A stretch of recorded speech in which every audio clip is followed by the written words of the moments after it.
La French Tech Culture, c'est le seul label French Tech donc thématisé culture en France. Donc on est fiers d'être la capitale de la culture et du numérique de notre pays aujourd'hui. Et donc on a été labellisé il y a un an. Donc French Tech Culture, c'est aujourd'hui 9 agglomérations, 180 communes, 3 CCI, Nîmes, Arles et Avignon. On s'appuie sur la culture. Notre thématique, c'est ça. On a été créé là, grâce à Olivier Pile, directeur du Festival d'Avignon, qui a dit si on met de la culture et du numérique ensemble, alors on va attirer des nouveaux publics dans nos salles de spectacle et on va créer de nouveaux emplois. La culture, c'est pas que de l'argent public pour un folklore désuet, c'est le nouveau levier économique du territoire. Je ne crois pas à l'économie numérique, je ne crois pas que ça existe. Je crois qu'il y a l'économie de l'hôtellerie, du tourisme, la viticulture, tout ce qu'on veut, de la culture évidemment, et que dans ces économies traditionnelles, il y a de nouveaux outils pour les produire et pour les promouvoir.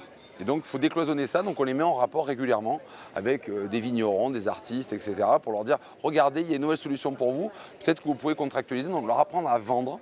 Parce que souvent quand on a une très belle solution techno, très belle numérique, très tout ce qu'on veut, c'est souvent les moins bons vendeurs parce qu'ils pensent que ça va se vendre tout seul. Rien ne se vend tout seul. Et donc nous on n'est pas une pépinière, on est plutôt un fleuriste. Donc la French Tech Côte d'Azur, c'est quasiment 2000 sociétés, c'est 23 000 emplois. On a fait plus de 140 millions de levées de fonds l'année dernière, sur 2015, donc c'est 2 fois plus qu'avant la labellisation. Et on réalise plus de 5 milliards d'euros de chiffre d'affaires à l'export. Aujourd'hui, on a réussi à fédérer les 4 territoires qui sont représentés au sein de la French Tech Côte d'Azur, à savoir Cannes, Grasse, Sophia Antipolis et Nice.